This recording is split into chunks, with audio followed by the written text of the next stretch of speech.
la carte de France en camailleux d'orange et de rouge ce matin. La canicule s'abat toujours sur le pays avec une intensité insupportable. 16 départements en vigilance rouge à partir de midi, dont l'Île-de-France, jusqu'à 41 degrés attendus à Paris avec des restrictions sur la route, mais aussi par exemple la fermeture de la Tour Eiffel jusqu'à demain inclus. Il fera aussi très chaud à Lyon où le mercure va atteindre 38 degrés. Les Lyonnais qui suffoquent depuis déjà plusieurs jours. Et constate que les promesses de la municipalité écologiste élue en 2020 de rafraîchir la ville n'ont pas été tenues. Le projet de végétalisation de la célèbre place Bellecour, par exemple, a été remplacé par un tissage urbain, œuvre d'art et voile d'ombrage qui ne convainc pas tout le monde. Reportage du correspondant d'Europe 1, Jean-Luc Boujon.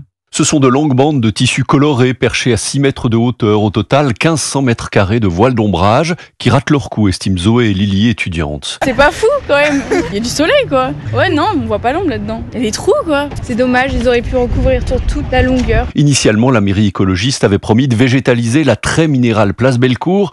Impossible, ont dit les architectes, d'où ces ombrières, très critiquées aussi par le maire du 2e arrondissement, Pierre Oliver. On voit qu'il y a un mensonge de la part du maire de Lyon Écolo, puisque en 2022, il tweetait en expliquant qu'enfin, il allait végétaliser la place Bellecour. Le résultat, c'est une œuvre d'art à 1,6 million d'euros, où les seuls bois que nous avons, ce sont des bois morts pour cet étendage géant. Et finalement, on le voit, les Lyonnais le délaissent parce que dessous, il fait plus de 40 degrés en période de canicule. C'est contre-productif, ça ne marche pas et ça coûte cher. D'ailleurs, pour pas mal d'habitants comme Claudine et Jean, la promesse des écologistes de limiter les effets de la chaleur à Lyon n'est pas tenue. Les îlots de fraîcheur, c'est rikiki, c'est un peu simple. C'est un arbre là ou des fleurs, c'est pas ça qui fait de la fraîcheur. Un constat qui entrera forcément en ligne de compte au moment de l'élection municipale de mars prochain. Lyon, Jean-Luc Boujon, Europe 1.